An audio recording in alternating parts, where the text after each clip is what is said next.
I will open the school committee budget workshop for January 20th.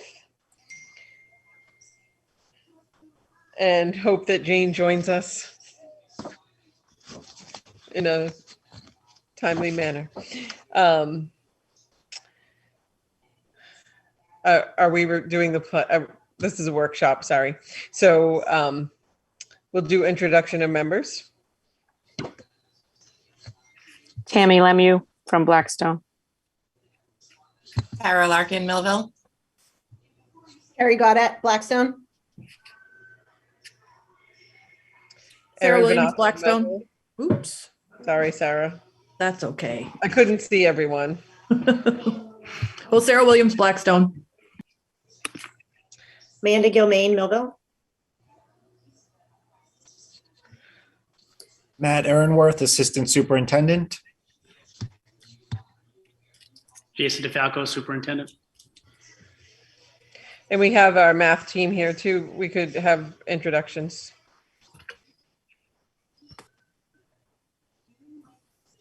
Mary Vaughn, I'm the project manager for the math committee. Hi, I'm Corey Hamner. I work for the Achievement Network and I've been working with the math committee. Celia Doyle, kindergarten or elementary representation. Linda Dansereau, middle school.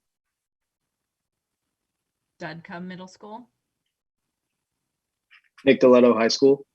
All right. Did we get everyone? I don't have everyone on my screen, so. Jane's here now, Erin. Jane's here. Hi, Jane. Jane is. Hi, Erin. Thank you for starting the meeting. Sure.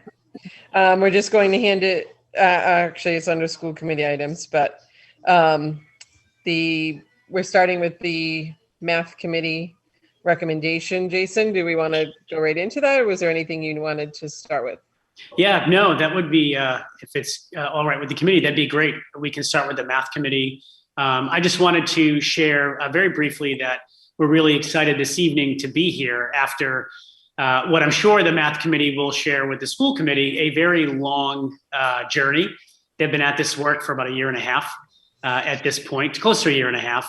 And under the leadership of Corey Hamner from ANET, and I know she'll actually, I'm going to hand this over to her in just a moment, and Mary Vaughn, our very own coach at the complex, have been really shepherding the team through this process, which has been very lengthy and very, very thorough to get us to this point this evening. We do have a slide deck, and so Corey, I'm going to hand this over to you. I can present the slide deck. Just let me know when you're ready for it. You can go ahead and present it, Jason. Perfect. All right. Just bear with me for a moment when I get this up. Hang on. Of course, the bar is at the top. So this is, I can't see. Hang on a minute. There we go. Okay. And let me just move this. Slideshow. Okay. All right, Corey, can you see this okay? Yep, I can see it. I think, Jason, our next slide is just introduction. So I think you can take us to the third slide. Absolutely. So as Jason mentioned, I work for the Achievement Network, and I thought it just might be helpful to know who we are and what we do. So ANET is an education nonprofit led by educators, and we seek to partner with school districts across the country to achieve breakthrough results for students. So we work with school districts to support their strategy in curriculum, assessment, or professional learning, as well as support implementation of those strategies. So as Jason mentioned, in Blackstone, I've been supporting the curriculum strategy. And we, given our work across the country, we really seek to draw on best practices, spur connections among districts and schools, and really just learn and improve based on what we're seeing in high-performing schools and districts. So that's a little bit about ANET. Jason, would you like to talk a little bit about this timeline that we've been working through? Yeah, that'd be great. And the timeline might look somewhat familiar, but again, a little bit different because it's a similar process that we use for our literacy work. And we had the pleasure of working with Corey and Tanya, actually Tanya Kurt were the two that led us through the literacy curriculum revision, review, and adoption. So you are familiar with the timeline from that perspective. But as you know, for math, we slowed things down a little bit because we were in the midst of a pretty different kind of school year last year. And so we decided to take 2 years to really go through the review and revision process that has led to us being here tonight. And so last year, we really started by looking at the programs we were using and looking at what other opportunities are out there.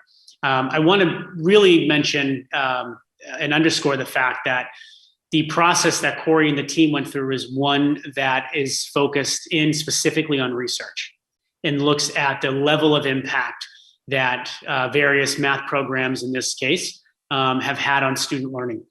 And so it's really important to understand that their work was not focused around assumptions or what felt good or what looked good, but specifically what works for kids and teachers.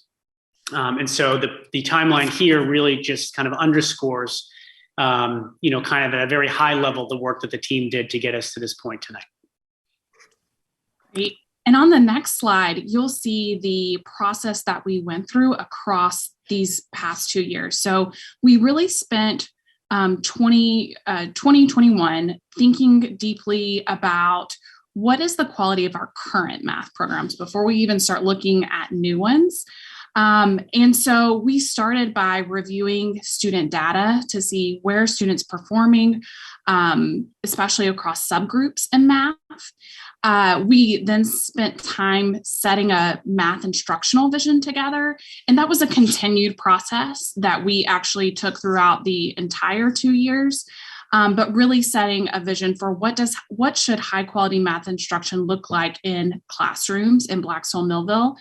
Then we spent time really from that vision setting aligned research-based criteria to apply to our own math programs to say, if this is our vision, if this is what we want to see, what are we looking for? And are our current math programs getting us there? What we found in that process, and we also looked at external reviews, is that the current math programs were not meeting the bar for quality, and in some cases, the level of demand of the instructional standards. And so we left the 2020-2021 school year deciding to go through the adoption process for all of the math curriculums.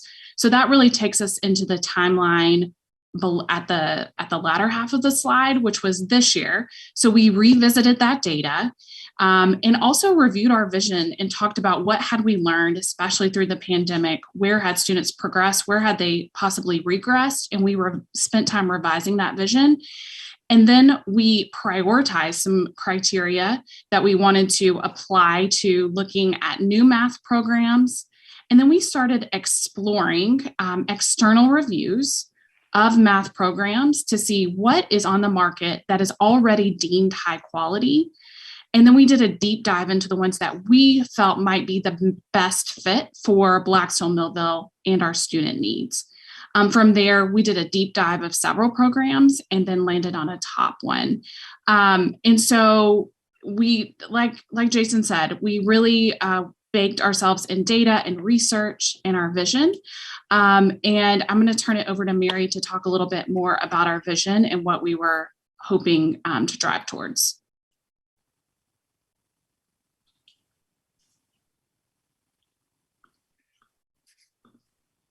Mary, you muted.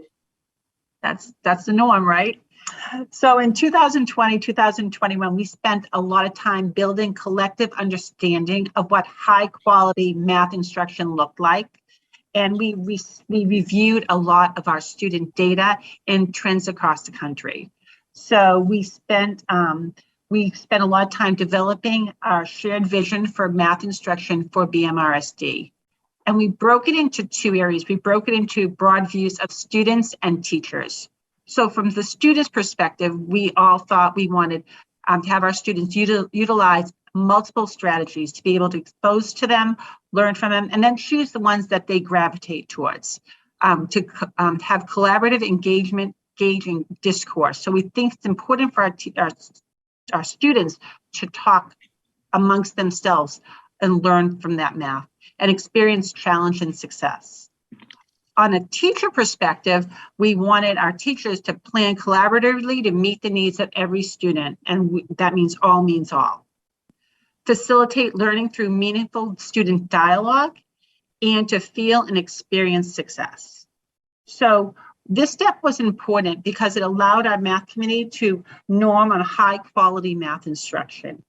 We created a shared definition of what we want to see in our classrooms for our specific content and students, and it gave us an anchor. So when we started to review and select our math programs, it gave us an opportunity to say, does this material meet our vision? And if it didn't, we put it to the side.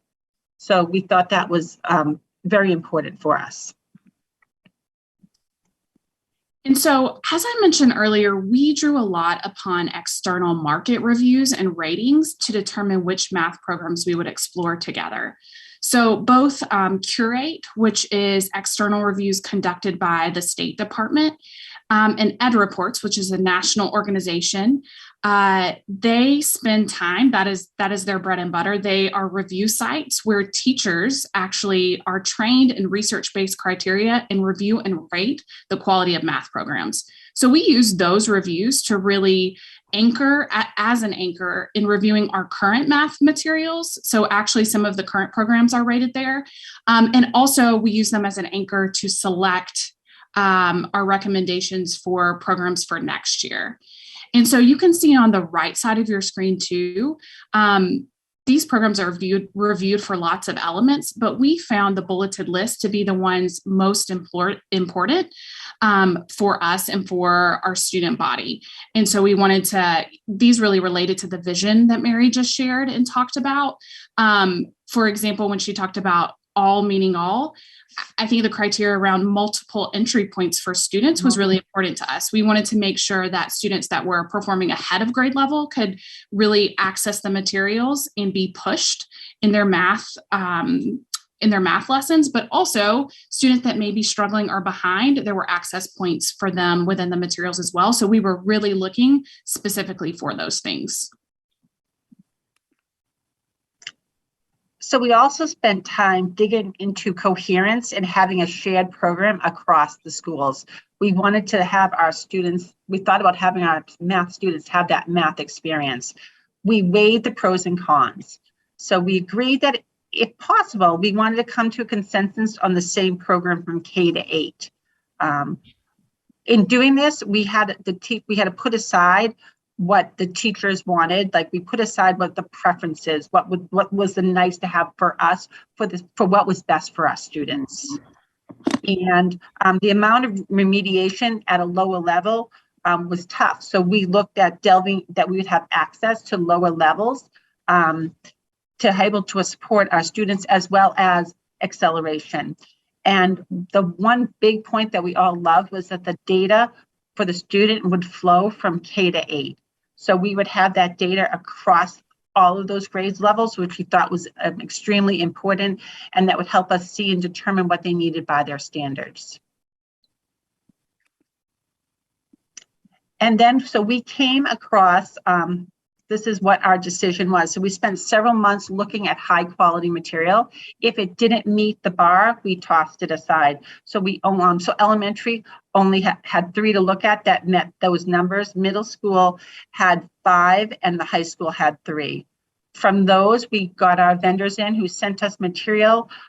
So we had material to dive into. We did it as teams, we did it individually. And then we had the vendors come and give us their pitch on it as well, so we could ask any questions, dive a little deeper.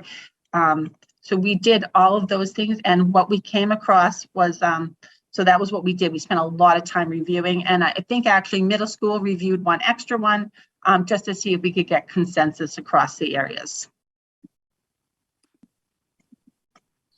And what our final decision was K to 8 determined that Houghton Mifflin was the option for the students and the teachers. And for the high school, it was determined Savas envisions HE8 was the best fit for the students and the teacher needs. So we do have representatives from both elementary, middle, and high school. So if you have any questions you want to ask, we have them to answer for you and give you more insight if needed. Thank you very much. And also, Corey put in the chat a link to the different, the vision that they had. So if you couldn't read it well on the slides, there is a link in the chat. So anyone have any questions? Tammy? Does the high school program have books?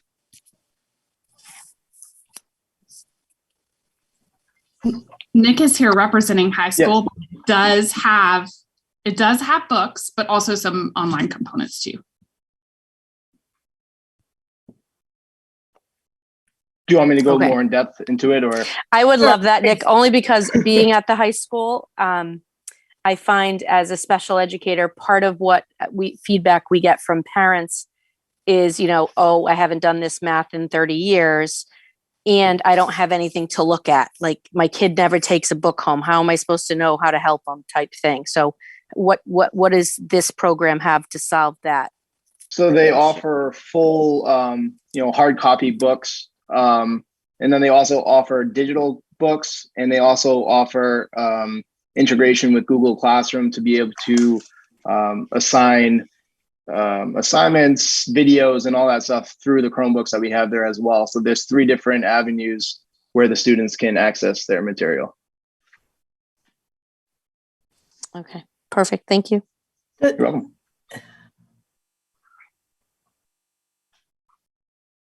Do any of them offer, or has the committee talked about an implementation phase that includes talking with parents? I know that 10 years ago, there was a change in the math curriculum, but I know that the elementary schools did parent meetings. Like, this is what you're going to see. This is why we teach it this way. This is kind of how, and it was great. Like it was really good. But I don't know. I mean, I know you're not that far yet because you're looking at what we're going to pick first, but is there a plan to continue this group further or continue some kind of implementation phase? Yeah, so there definitely is. And as a matter of fact, Mary, Corey, and I are working on kind of laying out the details of what that will look like in terms of really kind of 2 pieces. What does the rollout need to look like on the student and staff end? And then what will those additional supports that we're going to need to put in place, Jane, like you mentioned, in terms of working with families need to look like? Math is an interesting one because there's obviously, as the committee knows, regarding our student achievement and growth in that area, there's a lot of urgency to move this, but we have to make sure we roll it out really intentionally. Right. And each grade span could look a little bit different in terms of how quickly we roll that out. So we have a few subsequent meetings, and I know Corey and Mary are talking about some different ways of getting the committee to be able to wrap their heads around this and put some suggestions together around next steps. Yeah. I will say too, oh, I'm sorry. No, go ahead, Corey. I remember for HMH in particular, Nick, I would be interested to hear if this was the same for Envisions, but they all have some really impressive family components. So HMH in particular has like a parent landing page with some videos. And again, members of the committee can probably speak to that better than I can, but there are some impressive, we didn't talk about sessions in particular for parents, but there were some really impressive resources that we felt like parents could leverage. Yeah, that's great. Jane, I do love your idea though about having a parent meeting to roll this out. So that's like on my notes of things. So when we talk about that implementation page, so thank you. You're welcome. Tammy. May I ask another question? Sorry. I think this is to Cecilia. Cecilia, what do you like about the program for that early education group? What's the benefits that you see compared to what we're doing now? So it was interesting for looking at this because we looked, as you heard, the 3 programs, and at the earliest level, as many of you may know or may not know, when we looked at Envisions, it was easy for me to say, well, the kindergarten has been using the newest form of Envisions for the last 3 years. It's the grades 1 through 5 that were not using it. So going into it, it was like, well, there wouldn't be a change for kindergarten if everyone really felt that Envisions was what they wanted. But going into it, looking at the programs, my focus as an early educator and for the MES complex as the Early Childhood Center was looking for something that was more appropriate and more developmentally appropriate for our youngest learners in the district. And I have to say, yes, the programs, when we went back and forth between the programs, I was kind of back and forth on them, and we all had lots of conversation about it. But I do believe that HMH certainly looks more user-friendly for our youngest population in terms of the layout of the pages. Things were not as busy. Things were just the size of the font and at the K level, because those were the books I looked at, and I can't speak for every grade, but I sensed from all of us at the first grade teacher felt the same way, and I know that the second on up were feeling pretty strong about what they really liked about the programs to meet their needs. And we did have a lot of dialogue with the committee about how hard it was going to be to come to a consensus with something that was going to be appropriate for K all the way through 8, because there are different needs at those different levels, huge needs that are different. So I do feel that I have used, I can say, a couple of the things in this program already. I wanted to see, really how it worked, and it seems to be visually appealing. I could hold up a book in front of the screen if anyone wanted to look at it. I know that's hard to do here, but I mean, there you go. Yeah, I mean, it's a simpler layout. I mean, in terms of the visualization on the pages, and yes, similar into our Envisions. If a page went home to a parent, all of the writing and the directions on the page are at the very bottom of the page. So it's pretty simple to see. The hard copy books were the most important part for me as an early educator for our K to 2 population, because they do spend most of their time working that way. So I hope I answered. Does it have consumables? Yes. Okay. I thought that might be what you showed us, but the format at the K level, since I have books right in front of me, instead of Envisions, I can say as an example, it had 2 volumes of workbooks. This instead is broken down. So at the K level, Envisions had 14 units. This, instead of being set up as units, is set up as modules. And within each module, there are lessons. So there are 18 modules, but one module might only have 5 lessons in it. So the format, for example, this is a fairly small book I have in my hand right now. It has approximately 77 pages, and that's modules 1 to 3. So it's, you can see it's a pretty small book in comparison. And I'm thinking that it's pretty much the same format for grades 2, the rest of the grades on up. That was their format, was modules and lessons. So I do like that, because I think parents will be able to see the progress much better than when you have the Envisions workbook that's like, 1 billion pages thick, and then you don't use them all, so they think you're not really using the program. So I think that will be good for parents to see as well. I think for our youngest learners, at least at the K level and probably the first grade, because they are smaller books, I know what we did in kindergarten, those big workbooks we got from Envisions, we literally ripped out the pages, Yeah. just the pages they needed that day, because you can't tell a group of 5-year-olds to open to page 302 when Right. they don't know their numbers past 10 at the beginning and may never get into the 300s for some of those students. So when you had 900 pages, it was easier to manage by just giving them just the pages they needed each day. And I think this workbook for HMH is very similar at the K level for the number of pages that are in one of our Wonders workbooks. The Wonders reading program has 10 units, and there's probably about 100 pages in each unit. They can find the pages in that a little more manageably. So I hope that helps. Can somebody speak to the transition from middle to high school, particularly if you've got those students who have excelled and kind of using those different pathways to work ahead, but what happens if they jump with our dual enrollment focus to going to the high school in 8th grade?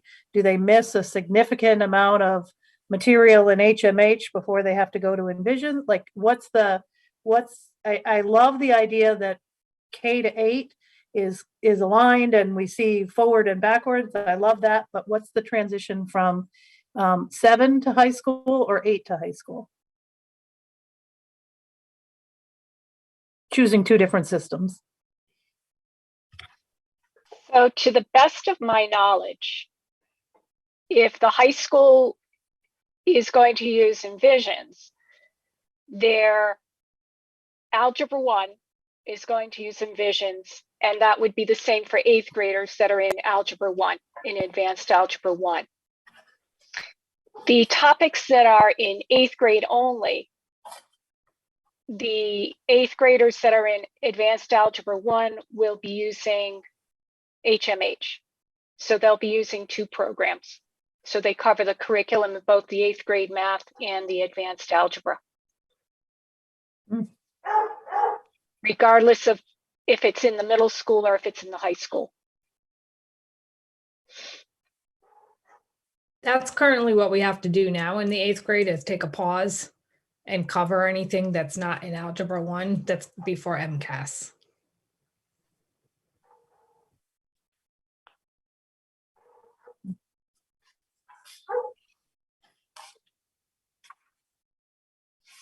Anyone else?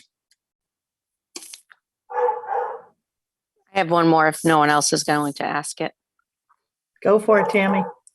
What are the resources available for both our students with special needs or who require interventions, as well as the ability to meet the needs of those students who need more enrichment? And that, I guess, would be a all grade level question. I'm assuming Jill Pellegrani was part of this or process on some level. Mary, do you want to talk about the different interventions and enrichments? Sure. So Tammy, that's one of the parts of it that we love the best. They had an actual MTSS section in every single lesson. They also had a "Are they ready?" For HMH was right at the beginning. So "Are you ready for this lesson?" starts every one of our lessons. So if they aren't ready, there's this page that tells us what they need.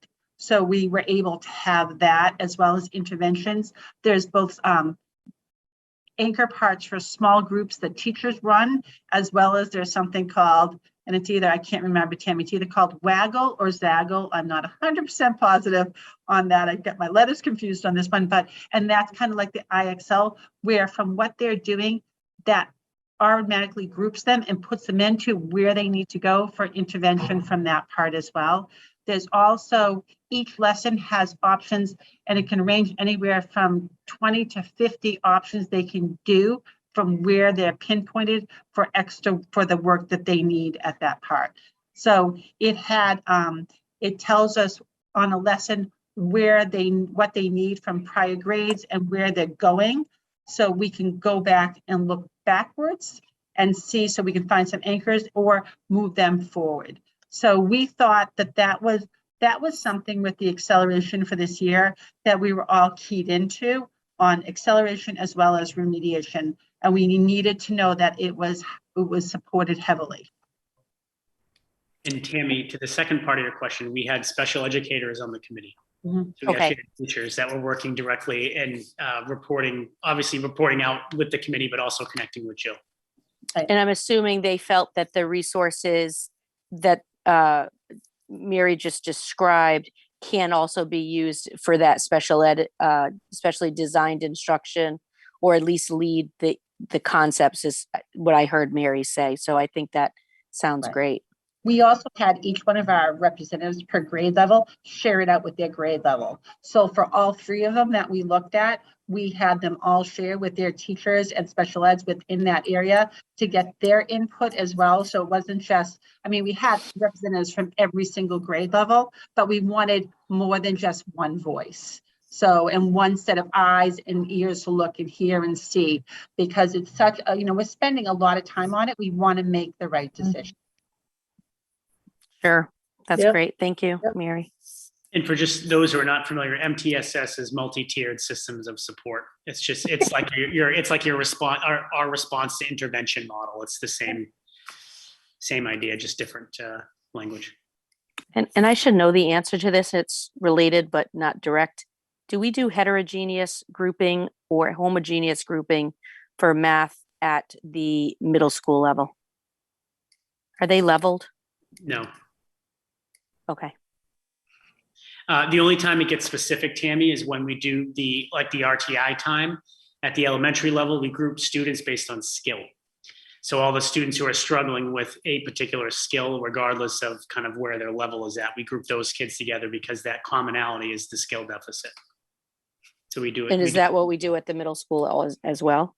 Theirs is different. They have like an intervention time, a charger time, and some students get pulled out, and Tanya can speak to this better, but some students get pulled out of that larger charger time group for specific interventions. And then in some models, the teachers are actually in the charger time block, pulling the small groups of students that they need to see specifically in that section. But I'll leave it to Linda and any of the middle school folks or Tanya to speak more clearly to it.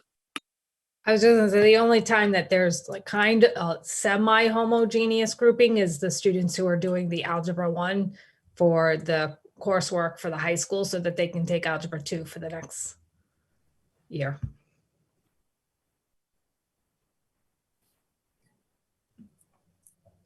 Is that clear enough, Tammy, or? Yeah. I was okay. I was just thinking about what Mary was saying about, specific concepts being flagged and how that could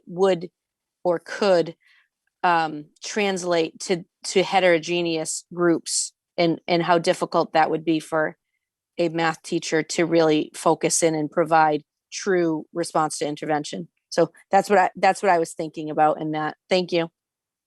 You're welcome. Anyone else?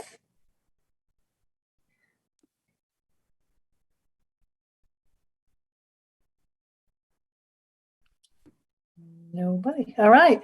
Well, that seemed like an awful lot of work for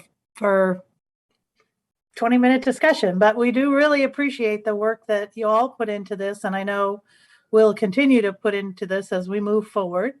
It's really appreciated. I love to see when the whole K to 12 actually work on something together to move the whole district forward, and it's not piecemeal. That's a nice change, I think, for our district, which has been happening a lot over the last 4 years or 5 years. So I really thank you for your effort.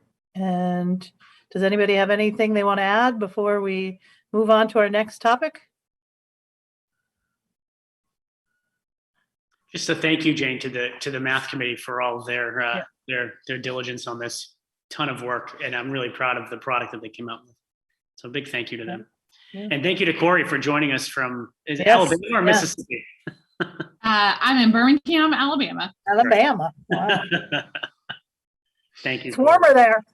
It's cold Yeah, here. they tease me about my sweaters. They're like, Corey, Yeah. we know it's colder here. Thank you. Thanks for your leadership, Corey. Yeah. All right. Thank you. Well, you're welcome to stay and listen to our budget discussions. We won't blame you if you want to jump off. Yeah. Thank you. So next, if it's all right to continue, we will move to Millville Elementary, and we'll kind of work this evening right up the grade levels. We'll start with Millville and go to the complex and the middle school. And the way we are looking at presenting the budgets tonight in this workshop and Mondays is simply just using the T-chart method that we've been using the past few years to show what we have versus what we're looking for. And so I will share my screen again. Give me a minute here.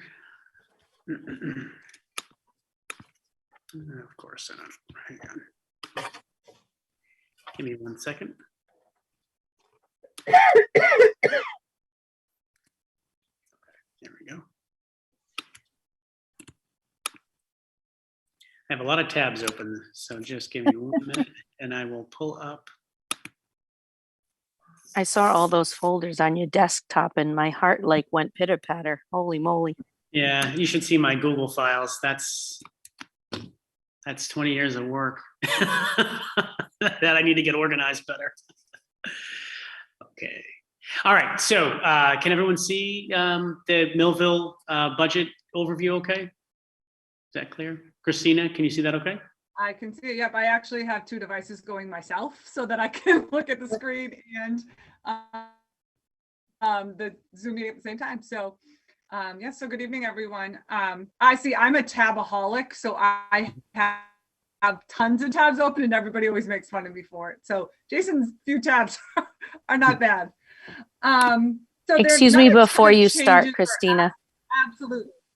Jason, can I just confirm, because I'm on my phone for this meeting, but I do have our packet.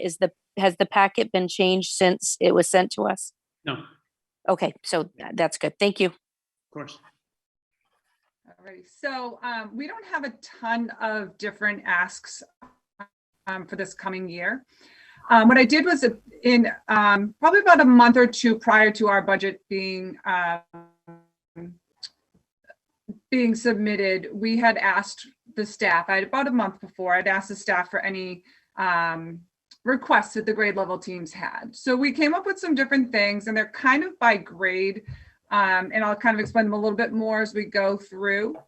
But we're looking at, so we actually have, Jenny and I have worked with grade level members, at least one, sometimes two members from each grade level from pre-K to 2 to look at melding foundations with wonders. So we actually did just purchase the kit for foundations. So that was just came in today. So that is good to go. So that actually does not need to be on there now.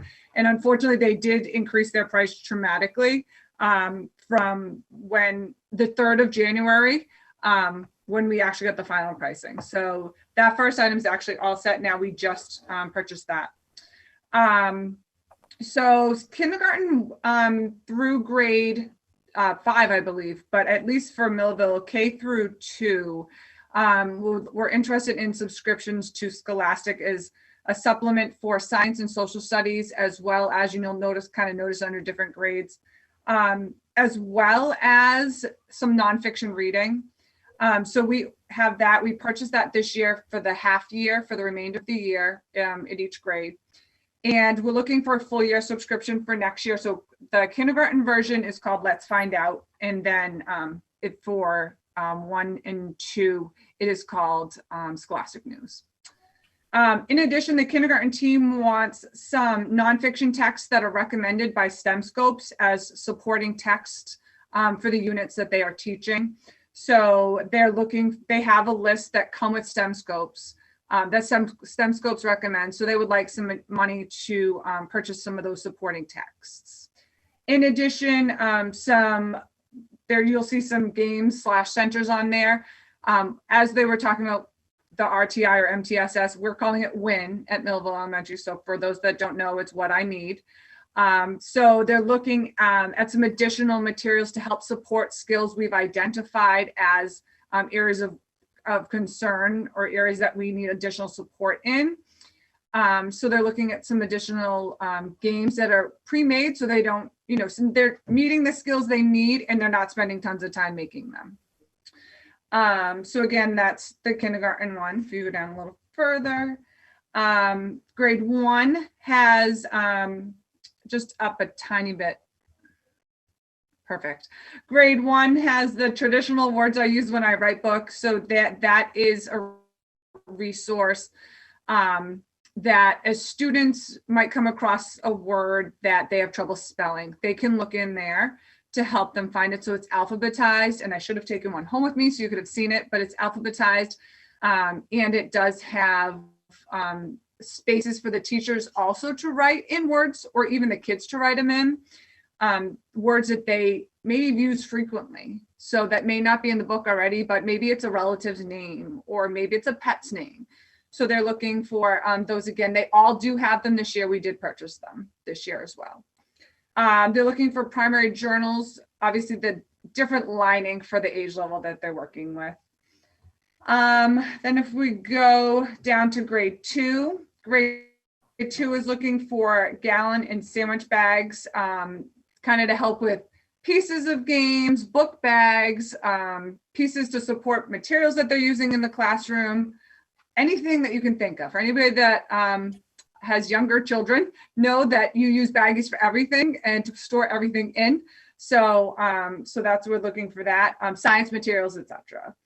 They're looking for some mice for their computers, because even myself, I have a mouse that I use because it's easier to manipulate than the keypad. So they're looking for that, as well as lined whiteboards and student notebooks from Foundations. And then we have, again, for that one, Scholastic News, what I mentioned earlier, as well as some money for replacement dry erase boards. We did buy some this year, but dry erase boards and markers to replace some of those that have gotten a little bit beat up. STEM Scopes material replacement. So we have gone, actually, I think, and Jenny, correct me if I'm wrong, I think 1.5 years right now on the STEM Scopes materials that we bought when we initially purchased the program. So right now we're needing replacements for materials. So that is the cost of $2,600. Updating our walkie-talkies where they start to die, batteries start going, and then headphones. So we'd like to have each set of student have a headphone and a set of headphones, and that is on there as well. So you'll see an ask of $1,500 for STEM supplies. So STEM was a new program added to the elementary level this year. So we have, Emma has done a great job with just using the STEM Scopes materials and kind of developing things on her own and creating curriculum. So now that she has her feet under her, she's got some materials that she's looking to purchase. So a couple examples of things might include clipboards, magnifying glasses, and like butterfly nets for outside exploration. She's looking at different types of, because she does service pre-K through 2, some of our younger learners need some sensory and construction stuff to help them build items, and it actually would work in K and 1 and 2. Some Connects, some Legos, geometric shapes. We do have some, but not necessarily enough to get all the way around, as well as some different like modeling clay and some pipe cleaners and stuff like that. Because obviously with the varying needs of the learners in front of her, some students need more sensory stuff, some students need more tactile, and some students more visuals and representative things. So they are able to use that to help them learn better. So she is requesting $1,500 to purchase some new STEM supplies. And then the software, the circulation software is going to be a district purchase, but our software has been there in the library since Millville Elementary School was built. and can no longer be updated. So Mrs. Smith is can't get an updated version of it. So that's one request that she had asked. As far as staffing, no major changes. So currently in preschool, now these numbers look really large, but please keep them in mind. Really large. Please keep in mind there's some 2-day sessions, some 3-day sessions, some 4-day sessions, and 5-day sessions. There's a morning session and afternoon session. So the classes look huge. And I was ready, and I'm like, oh, I really got to explain that. So this year they're averaging for preschool around 27 per teacher. So we're looking at about that same number. And again, the classes right now are an average between 8 and 10, up to 15 in our preschool classes. So it all depends on the session they're in. Our 2-day program is definitely not. Is definitely a little more challenging to fill, but we do have smaller numbers in our 2-day program. Kindergarten currently this year is about 18 to 19 students in a class. We have our census information from the towns. The census information has 110 students on it. So we are going to go from 4 teachers this year to 5. So that would be about 21 to 22 students that would be coming per kindergarten class from the 18 to 19 this year. Currently, grade 1 has 6 classrooms. That would actually go down to 4. And that would be an average of about 18 students in a class. And then grade 2, which our current first grade class is 116 students.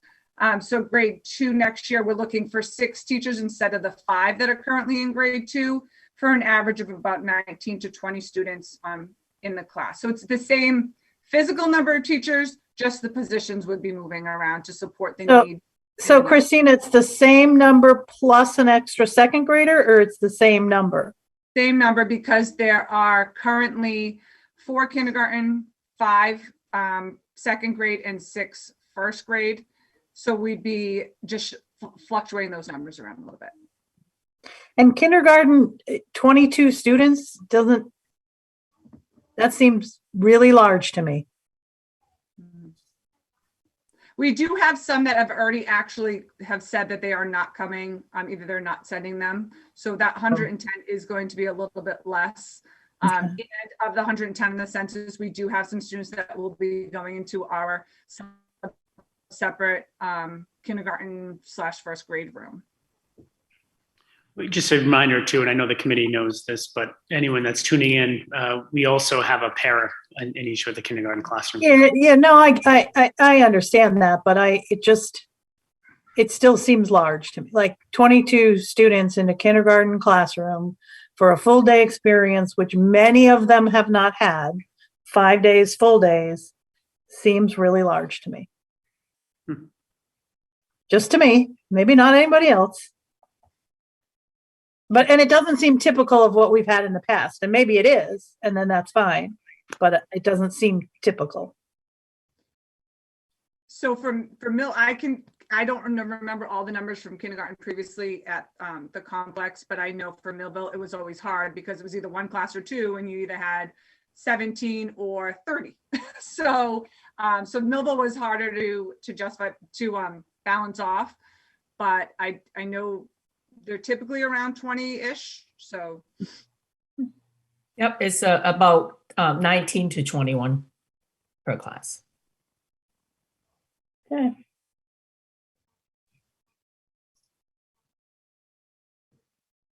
And that's all for the Millville presentation. Any questions?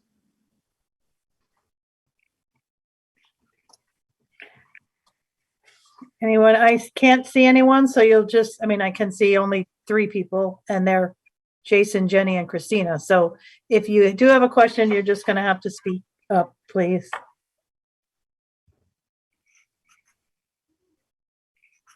Jane, I have a question about the circulation software. Could Mrs. Schaefer explain that, please?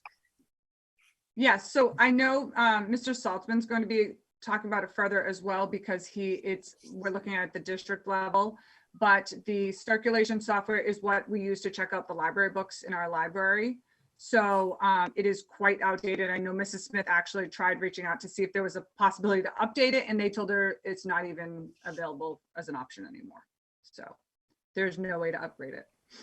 Yeah, so we, on Monday evening, Dan's going to discuss with the school committee the circulation software that we're looking to upgrade across the whole system, so we can have one unified, updated system. Because all of these circulation systems across across all 4 buildings are really out of date. So he's going to present that collectively for the whole school district on Monday evening. We can always go back to card catalogs. Is it the Dewey Decimal System? Wasn't that what it was? Yeah. Oh my goodness. Yeah. Thank you. We can go back to Michael Fish too. Yeah. Oh my God. And mimeographs. Jeez. All right. Thank you. Thank you. And no one else. All right. Thank you, Christina. Thanks, Ms. Schaefer. We will switch to the complex. Dr. Remke. Let me pull your document up here. Sure. And again, to what Tammy was asking earlier, none of these documents are any different than what's in your packet. Okay, I don't have a lot of items on there. Some of my items were in the budget last year as well. So the first item is the library books. I know the committee know that we've been doing a lot of the equity work. So I wanted to, when talking to teachers and talking to my librarian, we want to expand our books, purchase some new books center around the DEI, the diversity, equity, inclusion, to replace some of the old books that are, old and, falling apart. And then it's also in that item on the sheet, also a library bookshelves to replace some of those broken one or ready to be falling apart. And then the next item is the Motorola walkie-talkie. We have some really old one that need to be replaced for security reason. And then we also want to purchase Student of the Month medals. In the past, we always pass out just like paper certificates, but I wanted to, expand that and giving students medals. We try it out this year. I will tell you this, one of the students said to me, I'm going to sleep with this tonight. They are very, very proud. They say, we get a certificate and a medal. So, I can see it in their face. They just really proud of themselves. So we want to continue with that. And then we also need 2 large rolling cards that replace 2 broken one. And like Christina mentioned earlier, we want to add the Scholastic News, which is support the science and social study curriculum. Moving down to the staff, grade 3, we have 5 teachers, and current grade 2 we have 102 students moving up to grade 3, so it will be average about 21 to 22 students. And grade 4 and grade 5, I need to explain a little bit. The original intention is to move. Currently, I have 6 teachers in grade 4. For some reason, in late October, we have a lot of enrollment in grade 3, current grade 3, and we went up to 120. It was a little under 110. So we have new students adding to grade 3 and will be grade 4 next year. So I am going to monitor the enrollment. If the current grade 3 enrollment increase, then I would have to keep the 6th grade teachers in the 4th grade. Six teachers in 4th grade. If the enrollment increase in 5th grade, then I will move 1 teacher up to 5th grade. So that would be average. Either way, one of the grade level would have 24 to 25. And then specialists, right now, most of the specialists is 0.6 at the complex and 0.4 at Millville. once grade 2 move over to Millville, we will adjust the share staff. And that is all I have. Any questions? Tammy, you have a question? Can I, the existing staff 3 through 5 is 16 students. And then in the next year staff, it's 16 teachers, sorry. And then 16 teachers. So there's no request for a new person. It's just a shift, a potential shift. Okay, thank you. You're welcome. I was trying to do that too. I'm like 5, 6, 5. Okay. Any other questions? Okay. Well, thank you very much. Thanks, Dr. Rumka. You're welcome. And next we will move on to the middle school. Sorry, can I back up, Jason? And you may be able to answer this. This has a 1.5 nurses here. Is any of that part of the grant funded nurse people? These are our current. Sorry. That's okay. Our current nursing staff at the complex is 1.5. We've had that for prior to my arrival, so I know it's been here for quite some time. So that doesn't reflect any changes. But the complex has lost students since the 1.5 nurse was put into place. So I guess my question going forward, because I have a concern about the number of nurses, is do we need 1.5 with the number of students that will be at the complex next year? And that's not, you don't have to answer that today. It's just a question I have for the long run. Yep, that's a good question. And we're looking at redistributing our current nursing staff because the same number of students are still at the elementary level. They're just going to be dispersed differently. So we're going to look at how to utilize the 0.5 position differently.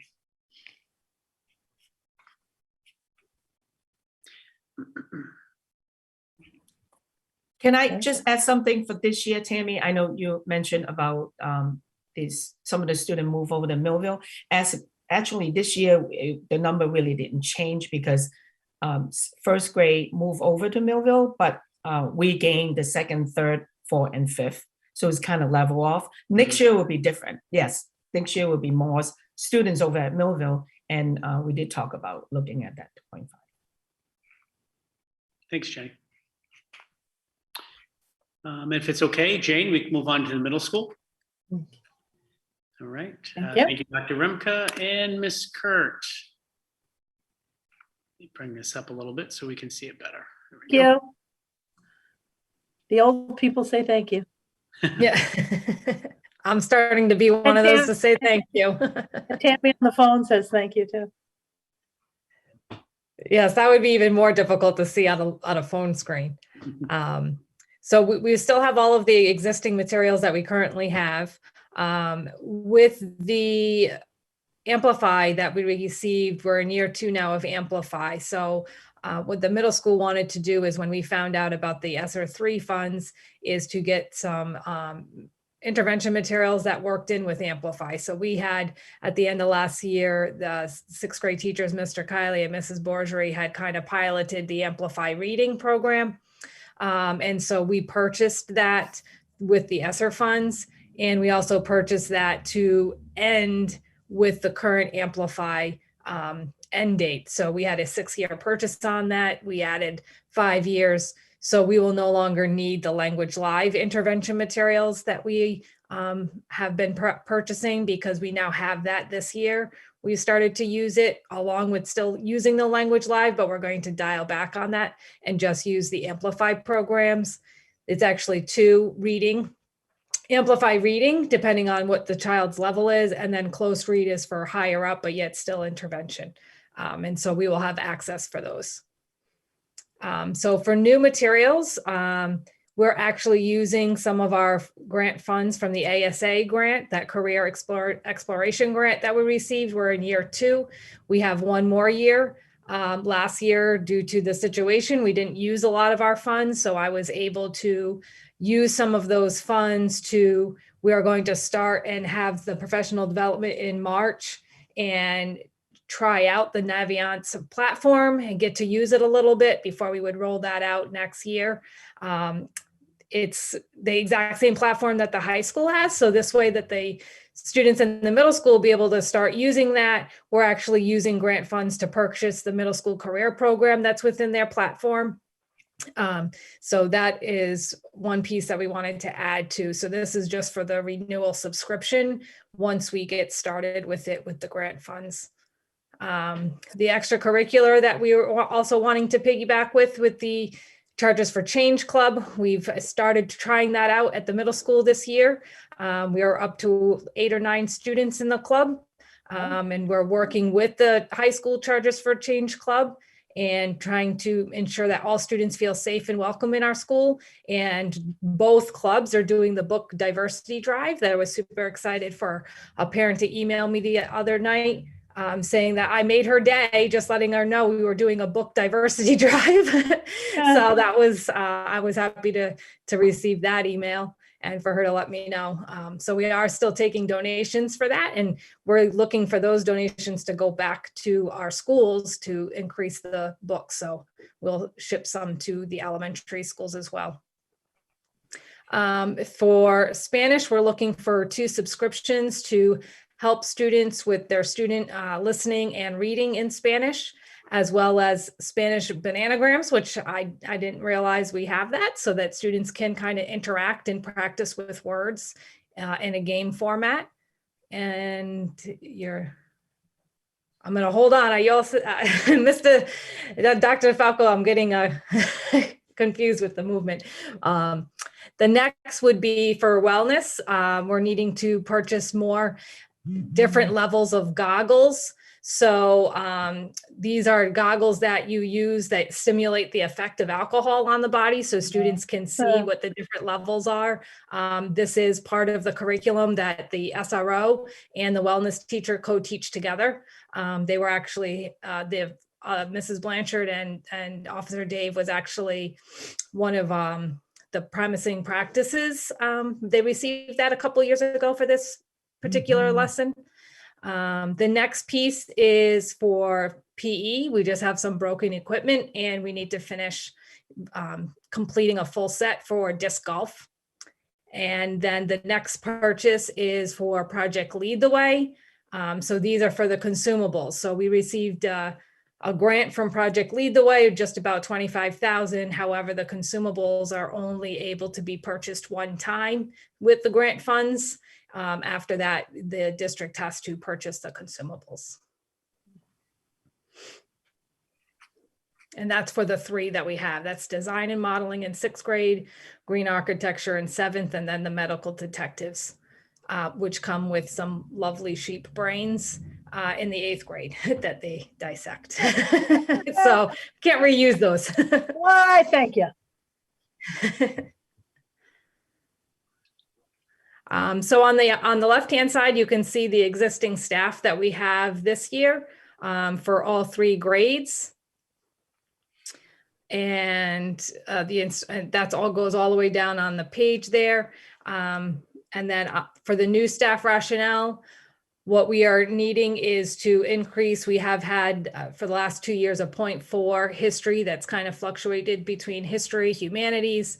So this would be adding a 0.6 to make that a 1.0 and not a 0.4, which has been hard to fill position, as well as we have one team that we have a history shared. So we have 7th grade shares, like the 7th grade history teacher has every single 7th grader. The high school, the 8th grade civics teacher has every single student in the 8th grade. And then that's shared between one team. So this allows me to have a little more fluctuation with the master schedule than trying to get 2 teams and 1 teacher being able to teach all the students with a particular grade. The next that we're looking for is to continue to build into what the high school is creating, which I know you'll hear at the next meeting. But we're looking to add in a business/career exploration teacher to make this career work that we've been doing for the last 2 years more permanent, and ensuring that all students are having access and learning about all the different careers that are out there through the Naviance programs, through the curriculum that we're writing, the teachers that are writing, and Mrs. Riley, our guidance counselor, is working to write, as well as increase optional enrichment offers for students. And it will not alleviate the directed study that students have, but it will lessen some of the students that we have.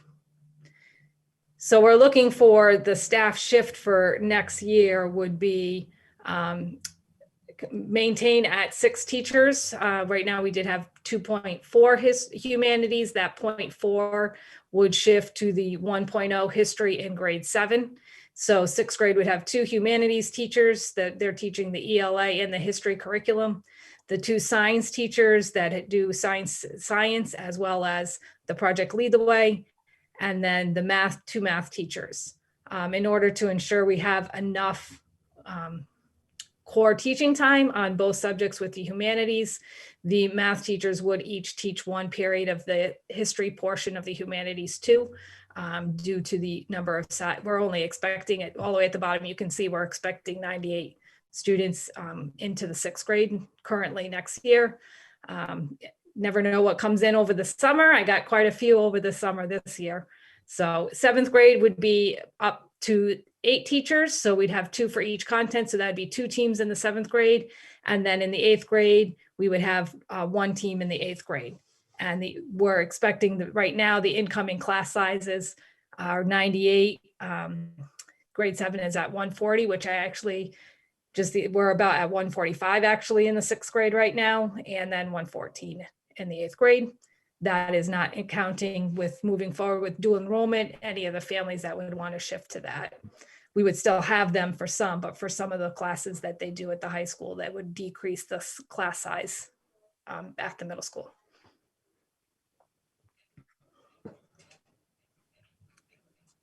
Thank you. Any questions for Tanya? I have one, Yeah. Tara. I'm just comparing the incoming class of 6th grade at 98 for you, but Jenny's has 5th grade at 148. Is there a typo, or am I missing 50 kids we think they'll leave? No, I have 124. 120. That's for Oh, next I'm sorry. year. Yeah, no.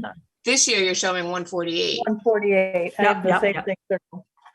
So can we just confirm the incoming 6th grade is that really only 98? Because does that shift your numbers for? No, I mean, it would just increase class sizes. It wouldn't shift the number of personnel. Yeah, you'd still just have the 2 teams. Yeah, I mean, I did get that off of the state's website from the October enrollment. I don't know if, Jenny, if you had new students since then. I mean, 148 sounds a little more realistic than 98. That's really low. 98 sounds really low. I circled it on my thing. Maybe in the middle. I have big question marks on mine. Like, what does that look like by senior year? Yeah. We have like 'cause one then- family in a high school graduating class. Yeah, I know. Something's amiss. Yeah, just a number to confirm, I guess. Yeah, we'll double check the enrollment. I'm not sure what happened there. I do have a question. You mentioned increased class sizes. What would that take our class sizes to, from 100 to 125, or even 145?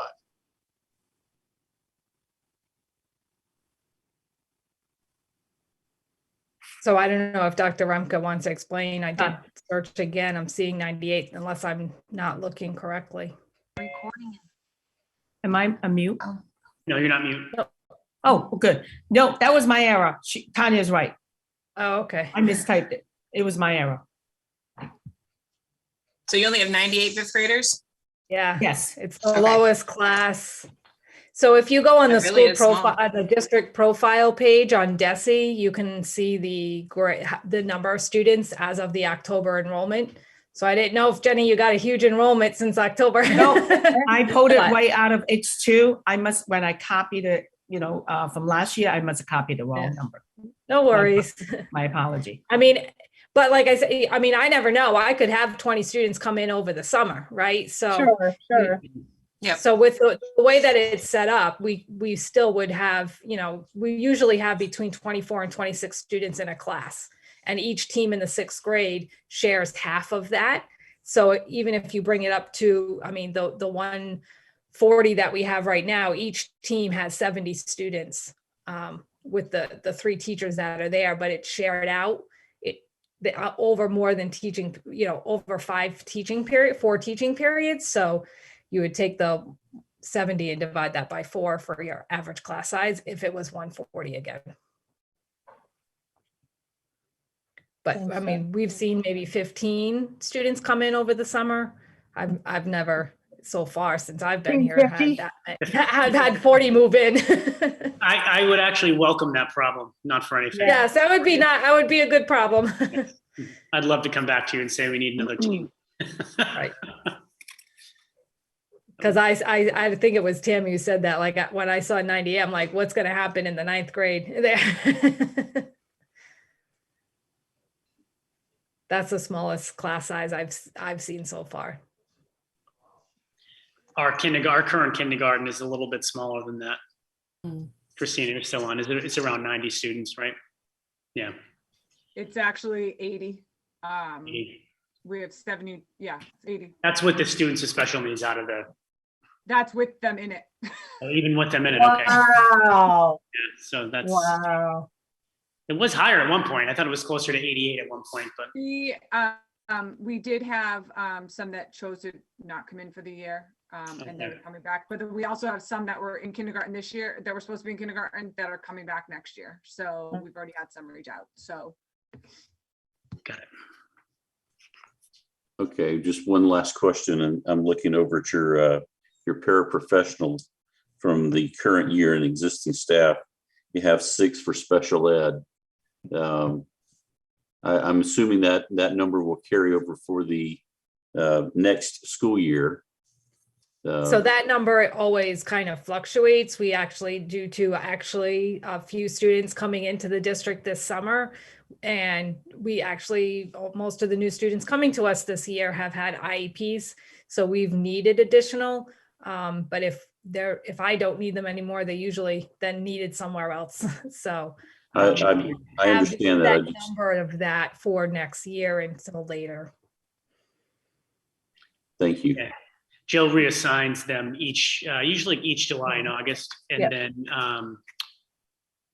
again, even during the year, that sometimes changes based on any move-ins. I had to call her in August and let her know about a couple of students who are moving in and the support we were going to need. So it's always.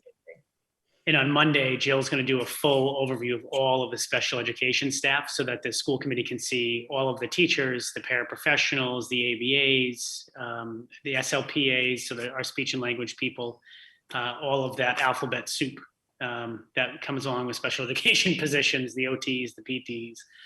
So Jill is going to go over all that on Monday. Give everyone a good snapshot. Okay. I have a question, if you don't mind. And I apologize for not knowing this, but can we talk about the Project Lead the Way options? So am I reading this right, that we first got the grant of $25,000 for the program and we implemented it, and now the replenishing of the consumables is almost $13,000? Yes. And that's going to be annually. That's what I was, so. Sorry. I'm sorry. So what does that cover? What is in that program? Yep. So that covers, so they have all the lessons and stuff are digital, but then you have all the projects are hands-on. So it's everything they need to build the different things or dissect the things.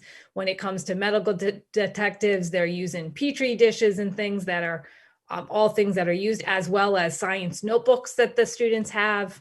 And so the teachers really go through that though and make sure it's only the items that they're really going to need. If it was like, because Project Lead the Way says rulers, I mean, they give you a very detailed list, and we're not going to get rulers. We got rulers and things like that, or pencils, you know, kids have pencils. We don't need that.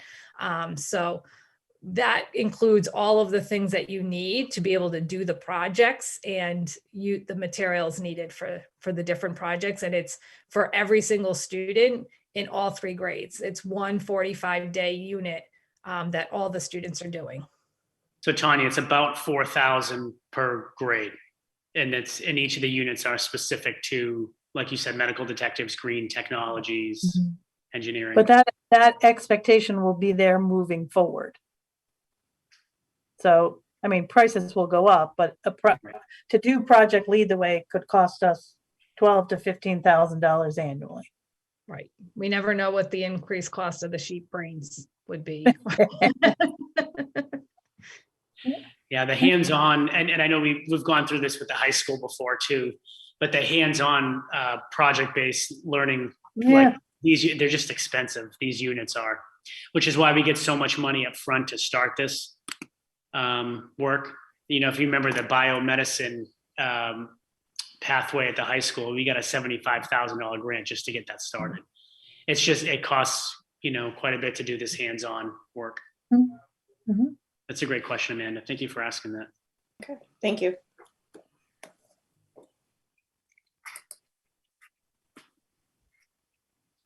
Anything else? Anyone else?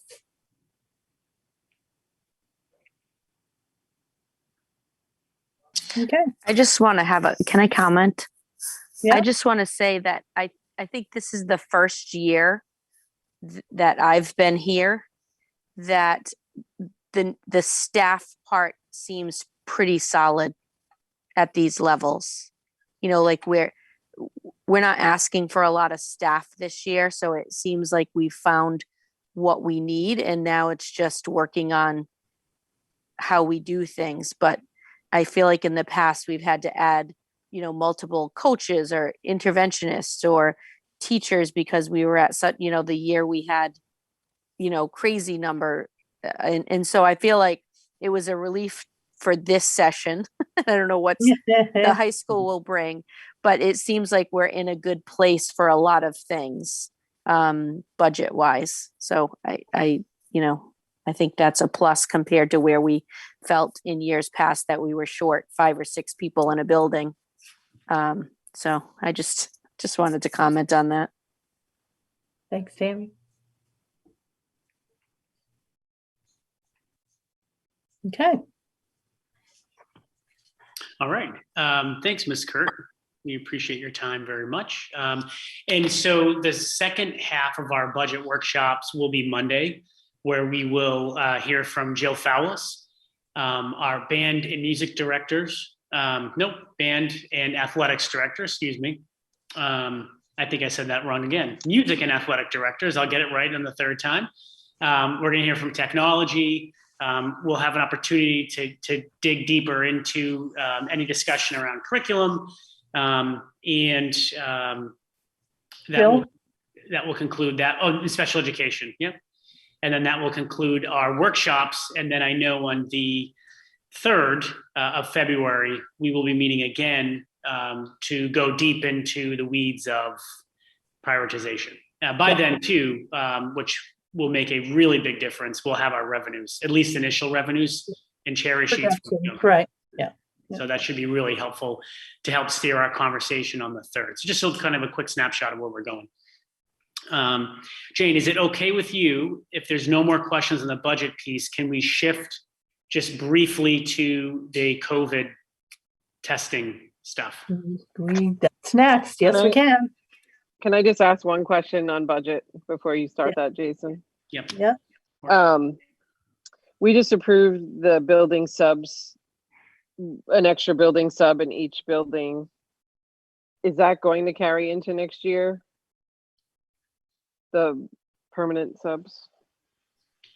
What is in the staffing, so what we have currently in our budget, in our general budget, is, and Matt, if you want to jump in on this, by all means, I don't want to misspeak, but what we have currently in our general budget is one building sub per school. What the principals have asked for is a second building sub in each school. And the building subs come at a cost of approximately $18,600 per sub.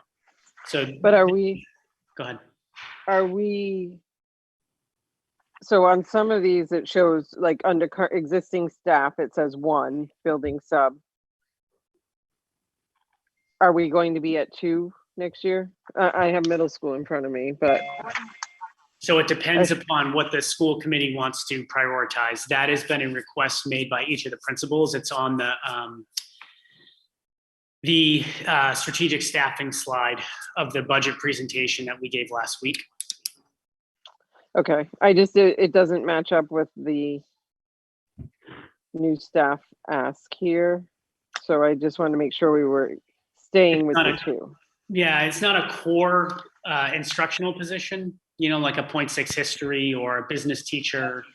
No, but it's on here as other staffing for existing staff. So I don't want them to be missing when we sit down and do this. Right.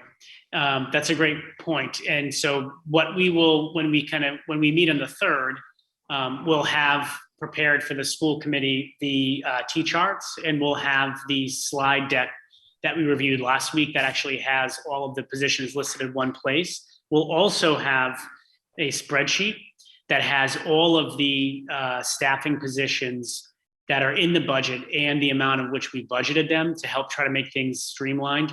So instead of flipping back and forth between a bunch of handouts, the school committee could look at one spreadsheet that had all the positions itemized, including the additional permanent subs or building subs that we're talking about now, and the cost for each. So hopefully prioritization will be a little bit easier. So you're not kind of drowning in papers. All right, as long as they're not missing, that's fine. They are currently in the budget that was proposed. So in the budget that was proposed, there are 2 building subs in each building. So after the workshops, if we choose to remove them or make changes, we can do so. But to your point, Erin, they are all in there.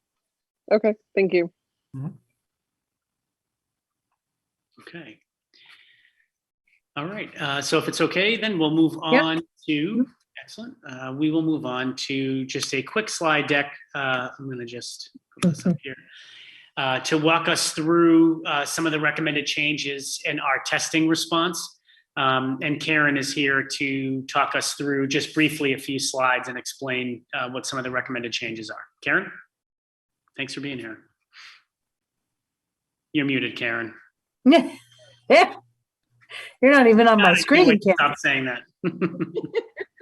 Go ahead. That's okay. I don't need to be on the screen.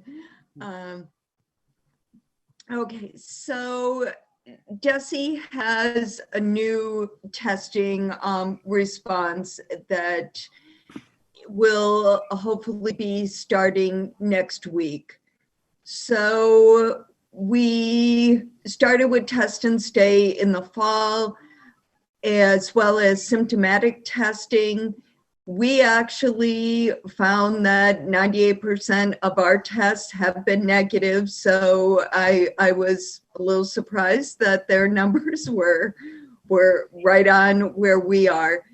So because of that, they want to shift from testing all the close contacts to more looking at symptomatic individuals and providing all staff and students with antigen tests that they can do at home once a week. You can go to the next slide. So in order to do this new program, we have to continue to offer the symptomatic testing since at this point we're not starting with pooled testing, and some of the schools that have been doing pooled testing are going to be switching to symptomatic testing.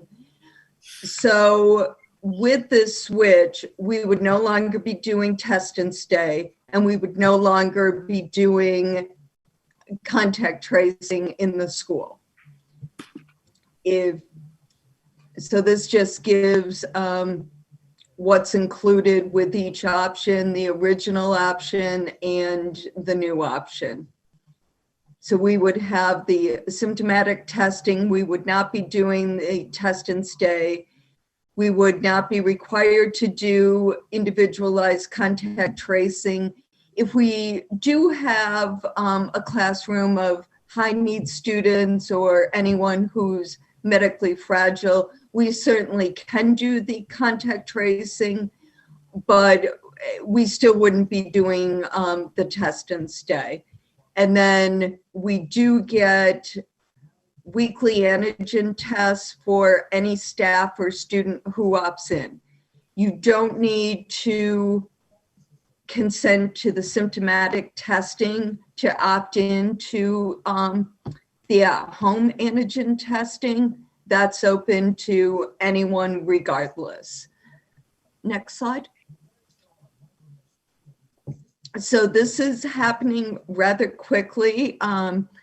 They would like to know by tomorrow what we would like to do. Certainly can do it after that point, but to be in the shipment of the first test on the week of the 24th, we need to let them know by tomorrow.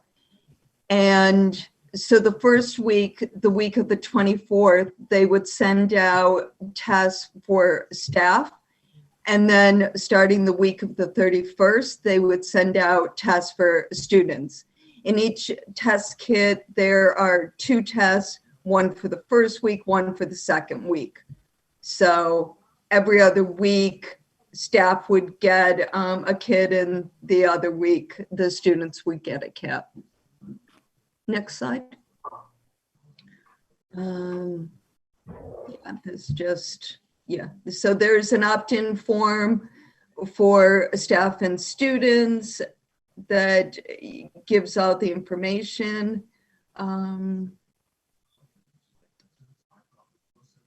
It's regardless of vaccination status, which currently, other than symptomatic testing, anyone who is vaccinated was exempt from test and stay. DESE strongly discouraged them to be tested as part of that program.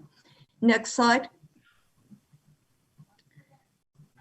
So they'll get 1 kit every 2 weeks. It is done at home. We have set up Wednesday for students to receive their test and should be tested that day, and then Thursday staff will receive their test and should test. So, okay, that confuses me. So if I get my test on Wednesday and it comes home in my backpack, I'll test Wednesday? Yep. And that was intentional because with the testing, it's supposed to be 48 hours after any potential exposure. So the idea was to give the students a few days before, if there's an exposure, the thought was if there's an exposure over the weekend and they test Monday, then it's not going to pick it up. Right. But if we waited, I completely understand that. What seems odd, so I'll speak for myself. I can't speak for anybody else. But if you sent my kid home with a package on Wednesday, and Wednesday's a crazy day in my house, and like I don't even take it out of their backpack, or they don't even show me their backpack, and like I get that it would be distributed on Wednesday. Is the expectation that every student will take it on Wednesday, or can they take it Thursday morning? Or are we trying to come up with a plan that says every student will test on if you're going to choose to test your student, you test them Wednesday night? That's the plan, Jane. That's a good question. Thanks for clarifying that. That is what we would be asking parents to do. We also, in one call, will build for the families who opt in a one call group. So we'll have it set up. I'll set it up so that it sends out every Wednesday at 3:30, 4 o'clock through text an email to check your child's backpack, just as a reminder, so the parents remember, because parents are super busy. So we'll just remind them to check the backpack for the test. Good. Okay, so do you have more slides, or can I start asking my 300 million questions? Nope, keep going. There's another, I think, a couple slides to go. Okay, keep going. So, I have read these slides. Go ahead, Karen. staff and students and families would only need to inform of a positive test. There'll be a form that they can fill out, or I'm sure they will call the schools or the health offices to let us know. They don't need to report negative tests, and we don't need to report any of these tests to DPH. We do need to continue to report positive at-home tests, whether it's ones we supply or ones that people purchase to DESE. Next slide. So like I said, contact tracing in the schools will be eliminated. Therefore, there will be no in-school close contacts. No one will need to quarantine. It's pretty much at this point that you really should just assume, if you're around any group of people, that you're a close contact.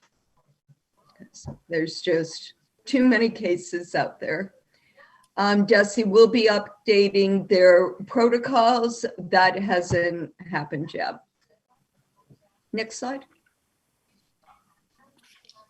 I believe that's it, Karen. That might be it. I was going to say that might be it. All right, Jane, fire away. All right, Karen. So, You got it. so I'm going to pretend that I am the parent who decides that, yep, I'll get so I will opt in to have my child bring home a test. I will test them on Wednesday evening. I only have to notify the school if it's positive. Correct. And if it's positive, does the 5 days still remain? Yes. Okay. And if it's negative, they go to school and they don't test again until the next week, Wednesday, when they'll already have the test because we got it the week before. Correct. So provided they didn't, throw it in the trash or whatever, we have the test at home. Okay. If I am that, and then I test positive, the school will still report it on its dashboard. Yep. And to DESE. Correct. But it will not be part of the town's 50% positivity rate or whatever. Correct. Yeah. None of the home tests get figured into that. The state considers them to be, I forget the word. It's not probable, suspicious. Mm-hmm. So in essence, what we're saying to families is we are taking more of the burden off of the school district employees and and school personnel and putting it in the hands of families to decide if your child is not well, you do not send them to school. If you test your child and they're positive, you do not send them to school. I mean, really, that's what we're getting to, yes? Yes. Mm-hmm. And if they come to school and they have symptoms, we will still test them there if they've opted in for testing. And if they haven't, we send them home. Correct. And depending on what their symptoms are, if someone's running a fever, they'd be sent home regardless of what the test is. Right. So Jane, I'm glad you summarized it that way, because it seems to me that the shift at the state level, although nobody's saying it, right? Nobody's coming out and saying it, but it seems to me that we are shifting our strategy from reducing quarantine, which we've already done, right, to changing the way that we're testing and right, to learning how to live with it essentially, and or live alongside of it. And it's interesting that we can't seem to get anyone to say that, right? But we're doing all the protocols that are saying that. Right. So I'm glad. And so I'm saying that because that's what, I mean, we're shifting responsibility to where it is. I'm responsible for my child's health. Karen is not. I am responsible for my child's health. And so, as a parent, it shifts that there. I think what we have to acknowledge, though, is the fear that was created around this virus hasn't 100% like gone away. You'll hear people say it's the flu. Well, it's not the flu. I have a friend in the intensive care unit right now, and it's not the flu. But so I guess, how do we balance a family taking responsibility with the fear that's been created around this virus, and is our community, because to me this sounds like a great thing. Like I think we have to find some relief. We've got to have relief in the school. I don't think Karen has had and Jason have had 15 minutes to themselves in the last 2 years without somebody calling or somebody's got something. But so I'm all for less testing in the school and less or no contact tracing and all those things, and assume, as Karen said, if you're around people, you are close contact, and so take responsibility for your health and the health of your children. But how are we preparing to deal with like the pushback or fear that might come as a result of that? Overall, with the Omicron strain, it is less severe symptoms. Most people think they just have a cold or it's their allergies, and so it's no longer, and it's hard. I think Jason summed it up well to me one day when he said, we have PTSD from this. And I kind of feel that way because I've spent so long trying to keep everyone safe and the school safe and open, and to shift from that is hard. And I will be the first one to admit it. But with the new protocols, we're doing that already. And whether or not anyone's saying it, we are shifting from pandemic to endemic. And there's still steps to go, but I think this is the first step. And I'm hopeful that families will be on board to have the control to test at home, so they're the one in charge of the testing, and it's not someone at the school. And we're providing them with a commodity that is difficult, and can be costly now. And even with insurances reimbursing, it's a process to do that. So they're getting a test for each of their children a week. So I'm hopeful that people will want to do it. I think staff will. And I hope we get a large number of our families also. Tara. That actually leads me to the question I have. Do we need a certain percent to opt in to be able to move to this? No, because it's effective tomorrow if we say yes, right? So then we won't have opt-ins yet. Yeah, so we have this as information, but we will make a decision, crisis unforeseen or whatever the legal term is, but we will make a decision on this tonight. So if you do have one other question. Yeah. I have one more question. Karen, you mentioned anyone with a fever goes home. It doesn't mean that we think you have COVID. It means that you have something. And we've always sent kids home with fevers, so that's nothing new. But the COVID symptomatic was, I think in the handbook now, it says 2 symptoms. Is that still the case? For some of the more minor symptoms, yes. For something like, if someone has a fever, having trouble breathing, or, if the kid just is so fatigued that they can't stay awake in class, regardless of the reason, it's probably best that they're home that day. Right. So I guess to further that, then do they need a COVID test to come back, like a negative result to come back? Or it would just be a home test anyway, still, right? I haven't seen the new protocols because they haven't released them, but they haven't said anything about changing for symptomatic individuals. So I'm assuming at this point that that's still the same. Also, non-school close contact. So, you know, if a family member is positive and the child has been with mom, then they would, if they're unvaccinated, they would need to quarantine for the 5 days still. Thank you. And Karen, you said DPH is coming out with their updated guidance relatively soon. DESE is, yeah. DESE is. Through DPH, yeah. Yeah. They don't do that on their own, yeah. Okay. So Jane, I something have you a just question. said, Karen, though, made me, I guess, more nervous. So I'm a parent. I'm positive. Well, my child's vaccinated, but I'm positive I have an unvaccinated child. If there's no reporting of the fact that I'm positive and I send my child to school, how would anybody know?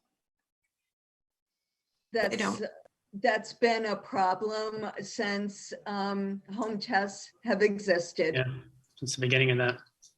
You know, Yeah. we don't know. We depend, Jane, on people to let us know, but that doesn't doesn't always happen. Nope. Aaron, you have a question? Go ahead. So a few questions. I'll start with what you just mentioned. If we aren't alerting people that they're close contacts, why are they going to feel like they have to tell us if they have something in their house that creates a close contact for one of the kids or vice versa? So that's a huge concern for me.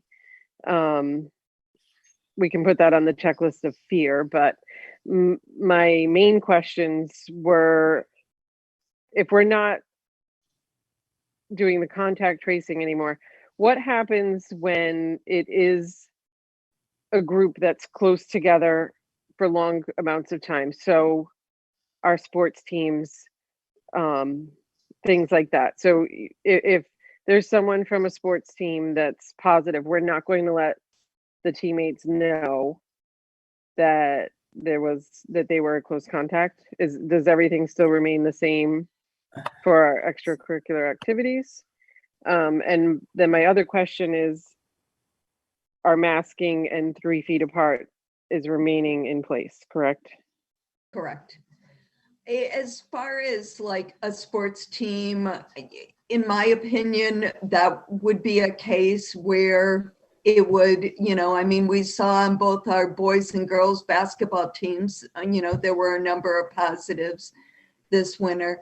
I would feel that would be a situation where you know, they should know, as winter sports are ending, sports are going, you know, will be going back outside. And so that will help with the spread, and in general, people aren't as close together always. I mean, granted, in like a dugout you can be, but at least. Well, and they don't have to wear a mask outside with the way the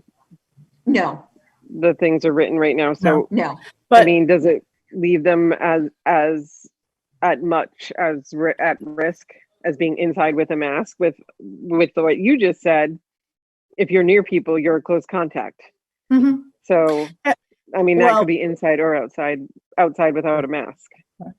But, you know, I think to some of what you just said, Aaron, though, I think we all have to remember that as much as we as parents got information that our child was a close contact or whatever, the students already knew, like they already knew. They knew long before the letter came or the email came or the phone call came, or, I mean, the school might not report that you're a close contact in the basketball team, but the basketball team knows they're, because they know who's out. They know who's playing, who's not playing, they know it way before the people even report the results of the test.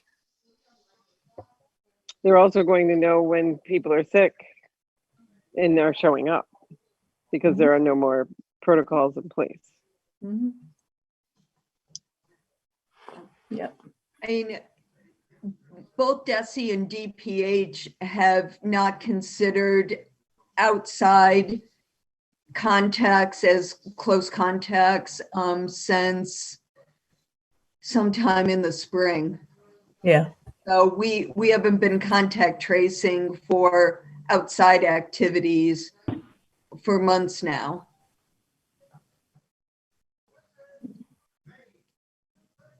But Tammy? Oh, sorry. Go ahead, Karen. Anyone who is positive, you would hope that they're going to do the right thing and let their close contacts know. Mm-hmm. So, if I know I've been hanging out with a few of my friends, or I've been, sitting in the dugout, even if it's outside, you'd hope that they're going to tell their friends. And I'm sure that, like Jane said, they generally know before we at the school know. Yeah. Tammy, you had a question?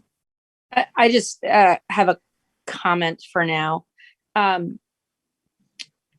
The kids in the classroom and sitting at lunch without masks, if we're not flagging them to contact the close contacts, I don't think that's any different than a sports team or the band or the whatever. I mean, they're together 6 hours in the classroom. If we're not, if the guidance isn't to contact those close contacts, I don't think the sports teams provide a different level. And they're sitting on the bus together. Are we doing contacting close contacts on the bus? The bus has also been eliminated as long as windows are open. So yeah, I don't think we make if we're gonna do the rule, or we're gonna take this advice from DESE, I think you just follow the advice. I mean, the sports teams or there's no one group that's different, because if you're sitting on the side of me 3 feet apart in the classroom for 6 hours versus, a 20-minute bus ride or I don't know. I just, I don't think you make exceptions to the protocol if we're going to accept that tonight and just contact the, I don't know, the band or the basketball team. I think they're all similar. Yeah. In situation.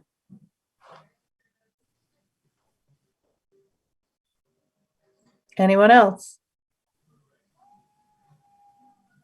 Okay. So what are our choices with this?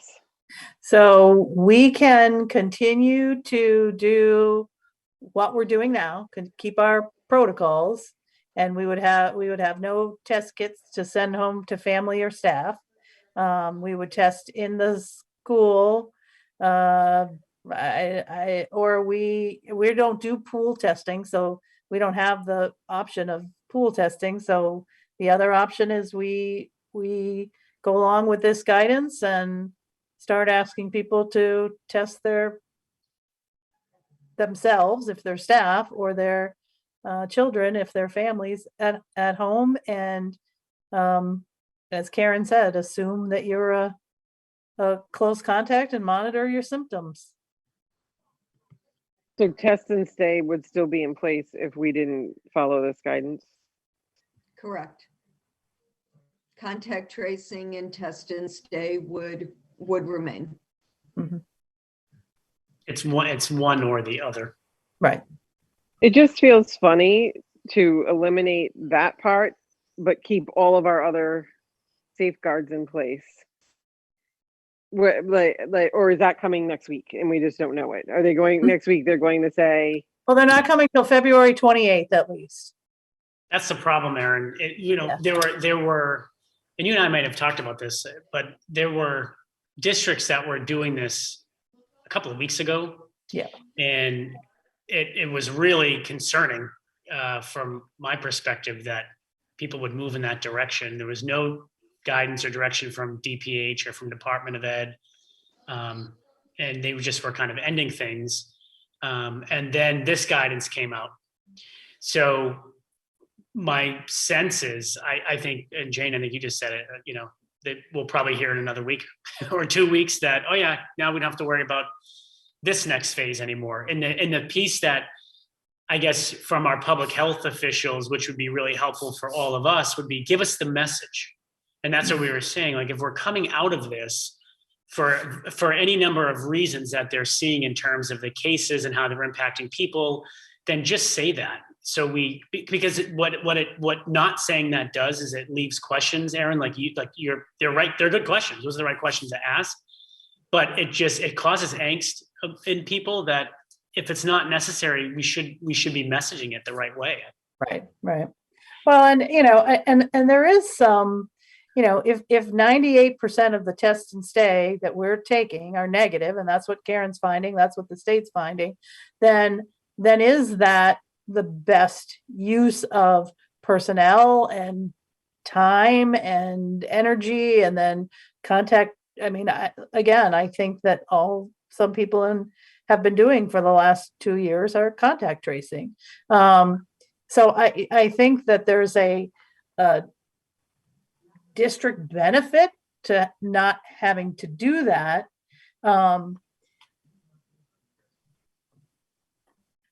And I do see some benefits there. I just, you know, I don't know. I worry about whether or not people will say, okay, then that's the end. And here we go. And I don't know. I guess I'm curious how many will opt in to get the test, how many will actually do the test. I don't know. But again, I am living every day now, you know, because I'm in a school like many of you, and I live every day assuming that I am a close contact and I have to do the best I can, and I wear a mask more than I ever thought I would wear one in my life. And, you know, right, Tim? Yeah, right. Like you live that way. I don't, you know, and I guess I like the idea that this is becoming more personal choice. I mean, that's when we had the folks who came and talked to us about the masks, what they were really asking for, in addition to not wearing a mask, but was to have more personal choice. And so for me, this gives people more personal choice. See, I think we're kind of easing up on the workload. I agree with that part, Jane. But when I think about this and I think about our elementary buildings and how many classes we've actually sent home because of test and stay, because of testing the close contacts, I see that being now wiping out the entire classroom because we didn't catch it ahead of time. And we've sent home, I'm sure Jason and Karen know the number, more than 5 classrooms and then preschool. So how are we going to stop that from happening? We're going to be behind, and you're going to just have more than 50% of the class absent. So in theory, and I'm going to say theory because it all depends on how many people opt in my senses, and it's just a sense, and I don't want to speak out of turn, but my sense is our opt-in rate will mirror our vaccination rate. So you can put those pieces together because you know, I'll leave it at that. But I think the theory is that in the weekly testing, the parents would pick up the case. Yeah. And it wouldn't be the nurses from testing the 24 kids. It would be the 24 families that tested their student at home and found the case in the student, is my sense. But that assumes that everybody's going to opt in. Right. That's a big assumption. Although I could really be wrong, and we could have incredible. I mean, there's a run on test kits, so maybe if people think they're going to get them vaccinate, sent but to them, they'll test. I mean, so I shouldn't speak so confidently that way. I could be wrong. No, But there, I mean, there's a run on test kits, and maybe people think if I get one coming to my house every week, they'll use it. Yeah. In the And quarantine's 5 days, it's not as bad as it was, as long as it was, maybe more people will opt for that. I don't know. And I think there are more people that may have questions or objections to vaccinations than they do to testing. We also have, and Karen, you've run into this quite often where parents have said, do not test my kid, I'll do it myself. Right. Yeah. So maybe taking it out of our hands, I don't know. I'm trying to find a silver lining in that. Maybe they'll be more likely to test them on their own. Maybe. I hope so. And like Jane said, with test and stay, you either have to do test and stay or you have to quarantine. There's no other choice. So this will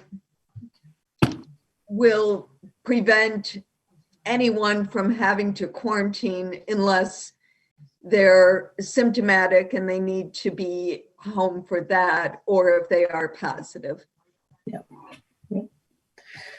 Even if you're unvaccinated, Karen? Correct. Okay.